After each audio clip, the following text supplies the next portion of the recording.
Assalamualaikum warahmatullahi wabarakatuh. Halo teman-teman, bagaimana kabarnya hari ini? Semoga selalu dalam keadaan baik semuanya ya. Saya Rizky Rentasari dari Program Studi Pendidikan Sejarah Universitas Negeri Semarang.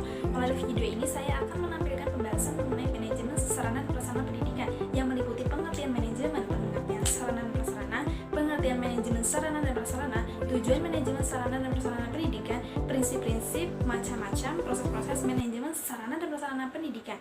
Simak videonya baik-baik sampai tuntas ya teman. Pendidikan yang bermutu dapat dihasilkan melalui transformasi sebuah sistem pendidikan yang didukung dengan komponen input yang bermutu pula. Salah satu komponen input tersebut adalah sarana dan prasarana pendidikan. Sarana dan prasarana pendidikan menjadi salah satu sumber daya yang penting dalam menunjang proses pembelajaran di sekolah. Keberhasilan program pendidikan di sekolah sangat dipengaruhi oleh kondisi sarana dan prasarana pendidikan yang dimiliki sekolah dan oleh optimalisasi, pengelolaan, dan pemanfaatannya. Sebagai komponen penting dalam pelaksanaan pendidikan, maka perlu dilakukan pengelolaan sedemikian rupa terhadap sarana dan prasarana ini agar tujuan yang telah ditetapkan dapat tercapai secara utuh, dan supaya sarana dan prasarana dapat difungsikan dengan baik, maka diperlukan manajemen sarana dan prasarana pendidikan. Karena dengan adanya manajemen sarana dan prasarana pendidikan ini, maka sekolah akan mampu mengelola sarana dan prasarana pendidikan secara lebih terkonsep dan juga secara lebih terarah. Adapun pengertian manajemen yaitu proses pendayagunaan semua sumber daya berupa man, mengenai market, material, method, machine, minute, information untuk mencapai tujuan yang efektif dan juga efisien. Kemudian pengertian sarana dan prasarana pendidikan. Sarana pendidikan adalah peralatan dan perlengkapan yang secara langsung dipergunakan dan menunjang proses pendidikan, khususnya proses belajar mengajar, seperti gedung, ruang kelas, meja kursi, serta alat-alat dan media pengajaran. Sedangkan prasarana pendidikan adalah fasilitas yang secara tidak langsung menunjang jalannya proses pendidikan atau pengajaran, seperti halaman, kebun, dan juga taman sekolah. Adapun pengertian manajemen sarana dan prasarana pendidikan, yakni dapat didefinisikan sebagai proses kerjasama pendayagunaan semua sarana dan prasarana pendidikan secara efektif dan secara efisien. Adapun tujuan manajemen sarana dan prasarana pendidikan menurut Dafadel tahun 2003, yakni 1. Untuk mengupayakan pengadaan sarana dan prasarana sekolah melalui sistem perencanaan dan pengadaan yang hati-hati dan seksama, sehingga sekolah memiliki sarana dan prasarana yang baik sesuai dengan kebutuhan sekolah dan dengan dana yang efisien. Yang kedua, untuk mengupayakan pemakaian sarana dan prasarana sekolah secara tepat dan juga efisien.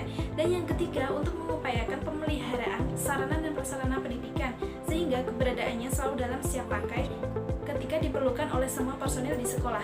Adapun prinsip-prinsip manajemen sarana dan prasarana pendidikan, yang pertama adalah pencapaian tujuan, yaitu sarana dan prasarana pendidikan di sekolah harus selalu dalam kondisi siap pakai apabila akan digunakan oleh personil sekolah dan akan mencapai tujuan proses pembelajaran di sekolah. Dan yang kedua ada prinsip efisiensi, yaitu pengadaan sarana dan prasarana pendidikan sekolah harus dilakukan melalui perencanaan yang sama sehingga dapat diadakan prasarana pendidikan yang baik dengan harga yang relatif murah. Nomor 3 adalah prinsip administratif, yaitu manajemen sarana dan prasarana pendidikan di sekolah harus selalu memperhatikan undang-undang, peraturan, instruksi, dan petunjuk teknis yang diberlakukan oleh pihak yang berwenang. Nomor 4 adalah prinsip kejelasan tanggung jawab, yaitu manajemen sarana dan prasarana pendidikan di sekolah harus didelegasikan kepada personel sekolah yang mau bertanggung jawab. Dan kelima ada prinsip kekohesifan, yaitu bahwa manajemen sarana dan prasarana pendidikan di sekolah harus direalisasikan dalam bentuk proses kerja sekolah yang sangat kompak. Adapun macam-macam sarana dan prasarana pendidikan, apabila dilihat dari habis tidaknya dipakai ada dua, yakni sarana pendidikan yang habis dipakai seperti kapur tulis, spidol, dan beberapa bahan kimia untuk praktikum. Adapun sarana pendidikan yang tahan lama seperti bangku sekolah, mesin tulis, atlas gobe, dan beberapa peralatan olahraga lainnya. Kemudian ditinjau dari bergerak atau tidaknya, maka ada dua juga. Yang pertama adalah sarana pendidikan yang bergerak seperti lemari arsip, meja, kursi, dan sebagainya. Adapun yang kedua yakni sarana pendidikan yang tidak bergerak, misalnya sekolah yang telah memiliki saluran PDAM. Semua peralatan yang berkaitan dengan itu seperti pipanya relatif tentu tidak mudah untuk dipindahkan ke tempat-tempat tertentu. Kemudian ditinjau dari hubungannya dengan proses belajar mengajar, yakni ada alat pelajaran yang digunakan secara langsung dalam proses pembelajaran, misal buku, alat tulis, dan juga alat praktikum. Dan yang kedua ada alat peraga, yakni alat bantu pendidikan yang dapat berupa perbuatan-perbuatan atau benda-benda yang dapat mengkonkretkan materi pembelajaran. Materi pembelajaran yang tadinya abstrak dapat dikonkretkan melalui alat peraga itu, sehingga siswa lebih mudah dalam menerima pelajaran.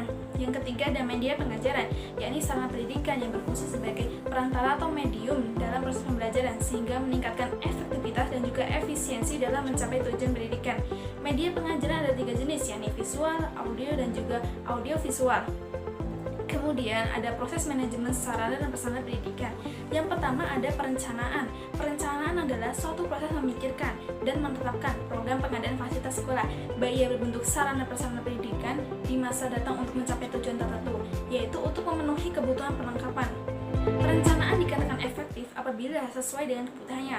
Perencanaan sarana dan prasarana pendidikan merupakan suatu proses analisis dan penetapan kebutuhan yang diperlukan dalam proses pembelajaran dan kebutuhan yang dapat menunjang keberhasilan proses pembelajaran.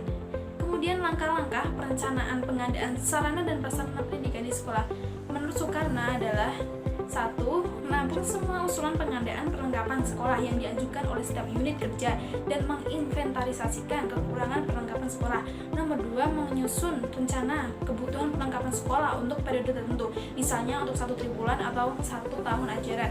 Yang ketiga yaitu mengadukan rencana kebutuhan yang telah disusun dengan perlengkapan yang telah tersedia sebelumnya. Nomor 4. Memadukan rencana kebutuhan dengan dana atau anggaran sekolah yang tersedia. Dalam hal ini, jika dana yang tersedia tidak mencukupi untuk pengadaan semua kebutuhan yang diperlukan, maka perlu diadakan seleksi terhadap semua kebutuhan perlengkapan yang telah direncanakan itu. Dengan melihat urgensi setiap perlengkapan yang diperlukan, semua perlengkapan yang urgent didaftarkan dan didahulukan pengadaannya. Nomor 2 ada pengadaan sarana dan prasarana pendidikan. Pengadaan sarana dan prasarana pendidikan di sekolah pada hakikatnya adalah kelanjutan dari program perencanaan yang telah disusun oleh sekolah sebelumnya. Dalam pengadaan ini harus dilakukan sesuai dengan rencana yang telah disusun sebelumnya, yakni dengan memperhatikan skala prioritas yang dibutuhkan oleh sekolah dan menunjang keberhasilan pelaksanaan proses pembelajaran. Kemudian adalah sistem pengadaan sarana dan prasarana sekolah dapat dilakukan dengan berbagai cara. Ada dropping dari pemerintah. Hal ini merupakan bantuan yang diberikan pemerintah kepada sekolah. Bantuan ini sifatnya terbatas sehingga pengelola sarana prasarana pendidikan di sekolah harus tetap mengusahakan dengan cara lain. Yang kedua ada pengadaan sarana dan prasarana sekolah dengan cara membeli baik secara langsung maupun memesan terlebih dahulu. Yang ketiga ada meminta sumbangan kepada wali murid atau mengajukan proposal bantuan pengadaan sarana dan prasarana sekolah ke lembaga-lembaga sosial yang mengikat. Yang keempat adalah pengadaan perlengkapan dengan cara menyewa atau meminjam ke tempat lain. Dan yang terakhir adalah pengadaan perlengkapan sekolah dengan cara tukar menukar barang yang dimiliki oleh sekolah lain atau yang dibutuhkan sekolah itu saat itu. Kemudian adalah sarana pembelajaran hendaknya direncanakan, dipilih dan diadakan dengan teliti sesuai dengan kebutuhan sehingga penggunaannya itu bisa berjalan dengan wajar. Untuk itu, pendidikan hendaknya menyesuaikan sarana pembelajaran dengan faktor-faktor yang dihadapi, yaitu tujuan apakah yang dihadapi, media apa yang tersedia, pendidik mana yang akan menggunakannya, peserta didik mana yang dihadapi. Faktor lain yang hendaknya dipertimbangkan dalam pemilihan sarana pembelajaran adalah kesesuaian ruang dan juga kesesuaian waktu. Yang nomor 3 adalah inventarisasi, manajemen sarana prasarana pendidikan. Inventarisasi berasal dari kata inventaris dalam bahasa Latin inventarium yang berarti daftar barang-barang, bahan dan sebagainya. Jadi, inventarisasi merupakan kegiatan untuk mencatat dan menyusun daftar barang-barang atau bahan yang ada secara teratur menurut ketentuan yang berlaku. Dari definisi tersebut menegaskan bahwa inventarisasi adalah pencatatan semua barang milik negara. Namun sebenarnya yang diinventarisasikan tidak hanya itu, melainkan semua barang atau perlengkapan sekolah, baik barang-barang habis pakai maupun yang tahan lama, baik barang milik negara maupun milik sekolah, baik yang bergerak atau yang tidak bergerak, yang murah maupun yang mahal, harus diinventarisasikan secara tertib menurut tata cara yang diberlakukan. Inventarisasi ini dilakukan dalam rangka penyempurnaan pengurusan dan pengawasan yang efektif terhadap barang-barang milik negara atau swasta. Inventarisasi juga memberikan masukan yang sangat berharga atau berguna bagi efektivitas pengelolaan sarana dan prasarana seperti perencanaan, rehabilitasi, dan penghapusan. Kegiatan yang wajib dilakukan dalam pelaksanaan inventarisasi adalah mencatat semua barang inventaris dalam buku induk inventaris dan buku pembantu buku golongan inventaris. Kemudian memberikan coding pada barang yang diinventarisasikan, lalu membuat laporan triwulan tentang mutasi barang, lalu membuat daftar isian atau format inventaris dan membuat daftar rekapitulasinya.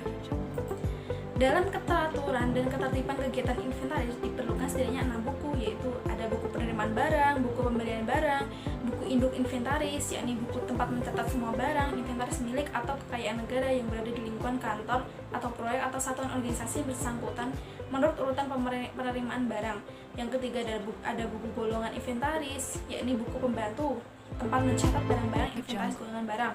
Ada buku stok barang dan juga ada laporan triwulan mutasi barang, yakni laporan tentang tambah atau berkurangnya barang yang terjadi selama triwulan yang bersangkutan. Kemudian yang keempat ada pemeliharaan sarana dan prasarana pendidikan. Beberapa macam pemeliharaan perlengkapan pendidikan di sekolah, yakni yang pertama, pemeliharaan yang bersifat pengecekan yang dilakukan oleh seseorang untuk mengetahui tentang baik buruknya sesuatu. Yang kedua ada pemeliharaan yang bersifat pencegahan dilakukan agar kondisi sesuatu itu selalu dalam keadaan baik. Dan yang ketiga ada pemeliharaan yang sifatnya perbaikan ringan. Yang keempat ada perbaikan berat. Sedangkan bila ditinjau dari waktu perbaikannya, ada dua macam pemeliharaan, yakni perlengkapan sekolah, yaitu setiap hari dan juga berkala. Pemeliharaan setiap hari contohnya menyapu, mengepel, dan membersihkan perabot. Sedangkan yang berkala yakni berupa pengontrolan genteng dan juga tembok. 5. Penghapusan sarana dan prasarana pendidikan. Penghapusan adalah proses kegiatan yang bertujuan untuk mengeluarkan atau menghilangkan barang-barang milik negara dari daftar inventaris negara berdasarkan peraturan perundang-undangan yang berlaku. Pelaksanaan penghapusan di setiap instansi dari pusat sampai daerah pada tiap permulaan tahun anggaran dilakukan oleh panitia penelitian atau penghapusan barang inventaris dengan keputusan unit utama masing-masing yang terdiri sekurang-kurangnya 3 orang, masing-masing mewakili unsur keuangan, perlengkapan, dan bidang teknis. Panitia tersebut bertugas untuk menilai barang-barang yang ada dan yang perlu dihapuskan, membuat berita acara, melaksanakan penghapusan sampai melelang atau memusnahkan barang-barang tersebut. Barang-barang inventaris yang dapat dipertimbangkan untuk dihapus harus memenuhi salah satu syarat di bawah ini, yakni dalam keadaan rusak berat sehingga tidak dapat diperbaiki atau dipergunakan lagi. Perbaikan terhadap barang tersebut akan menelan biaya yang besar sekali sehingga akan merupakan kegiatan pemborosan uang negara. Kemudian secara taktis dan ekonomis kegunaannya tidak seimbang lagi besarnya dengan biaya pemeliharaan, tidak mutakhir lagi sehingga tidak sesuai lagi dengan kebutuhan masa kini, hilang akibat susut di luar kekuasaan pengurusan barang, musnah akibat bencana alam seperti gempa bumi dan banjir, kelebihan persediaan sehingga bila makin lama disimpan akan makin merugi karena rusak, kemudian hilang akibat pencurian atau perampokan atau diselewengkan dan sebagainya, hewan atau ternak dan tanaman yang mati atau cacat. Langkah-langkah penghapusan perlengkapan pendidikan di sekolah adalah sebagai berikut, yakni kepala sekolah bisa menunjuk seseorang, mengelompokkan perlengkapan yang akan dihapus dan meletakkannya di tempat yang aman namun tetap dalam kondisi sekolah. Di lokasi sekolah, menginventarisasikan perlengkapan yang akan dihapus tersebut dengan cara mencatat jenis, jumlah, dan tahun pembuatan perlengkapan tersebut. Kepala sekolah mengajukan usulan penghapusan barang dan pembentukan panitia penghapusan. Setelah surat keterangan penghapusan dari kantor dinas nasional, kota, atau kabupaten terbit, maka panitia penghapusan memeriksa kembali barang yang rusak berat atau berita acara pemeriksaan. Kemudian setelah pemeriksaan, panitia mengusulkan penghapusan barang yang terdaftar. Kemudian ada pengantar dari kepala sekolah yang akan diteruskan ke kantor pusat Jakarta. Kemudian surat keputusan penghapusan dari Jakarta datang, maka segera dilakukan penghapusan terhadap barang tersebut. Ada kemungkinan penghapusan barang yaitu dimusnahkan atau juga bisa dilelang. Dan terakhir adalah selesai. Terima kasih teman-teman sudah menyimak dengan baik video saya ini. Mohon maaf apabila banyak kekurangannya, salah kata, salah melafalkan sesuatu. Semoga di lain waktu